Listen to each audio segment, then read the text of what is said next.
বিসমিল্লাহির রহমানির রহিম।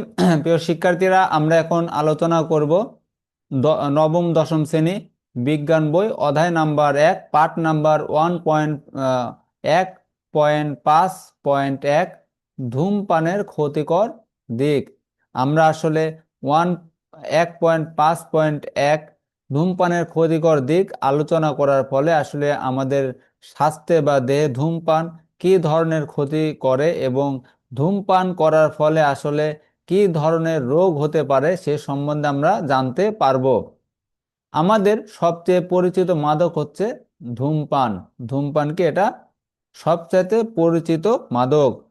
ধূমপানের ফলে মানবদেহে যেসব ক্ষতিকারক অবস্থা ও রোগ দেখা দেয় সেগুলো হলো, আমরা নিচে চিত্র .1.06, যেসব লোক ধূমপান করে না বায়ে তাদের ফুসফুস এবং ডানে ধূমপায়ীদের ফুসফুস। আমরা এখানে দুইটা ফুসফুসের চিত্র দেখতে পাচ্ছি, একটা পরিষ্কার আর একটা কালচে কালার। আসলে কালচে কালারটা এটা হচ্ছে যারা ধূমপান করে তাদের ফুসফুসের অবস্থা, এবং বাম পাশেরটা যেটা আমরা দেখতে পাচ্ছি উজ্জ্বল কালার সেটা হচ্ছে যারা আসলে ধূমপান করে না তাদের ফুসফুসের অবস্থা। ধূমপান করার কারণে আসলে যে রোগগুলো হতে পারে বা যে ক্ষতি হতে পারে, ধূমপায়ীরা অন্যদের থেকে বেশি রোগাক্রান্ত হয়।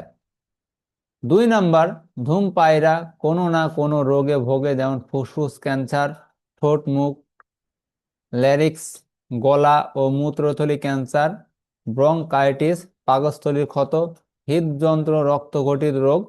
ফুসফুসে ক্যান্সার দেখা দিলে বেশিরভাগ রোগী প্রায় 5 বছরের মধ্যে মৃত্যুবরণ করে। এর মানে হচ্ছে যারা ধূমপান করে এরা সব সময় কোনো না কোনো রোগে আক্রান্ত হয়ে থাকে। 3 নাম্বার, সমীক্ষায় দেখা গেছে যারা বেশি ধূমপান করে তাদের আয়ু কমে যায়। মানে ধূমপান আসলে করলে তারা বেশি দিন বাঁচে না এবং তাদের আয়ু অনেক কমে যায়। 4 নাম্বার, যেসব লোক ধূমপান করে না অথচ ধূমপায়ীদের কাছাকাছি থেকে ধূমপায়ীর নির্গত ধোঁয়া প্রশ্বাসের সঙ্গে গ্রহণ করে তাদেরও শারীরিক ক্ষতি হয়। তার মানে হচ্ছে যারা ধূমপান করে শুধু তাদেরই ক্ষতি হয় তা না, তাদের সাথে আসলে যারা থাকে কিংবা আশপাশে যারা থাকে তারাও আসলে সমপরিমাণ ক্ষতিরই অংশীদার হয়।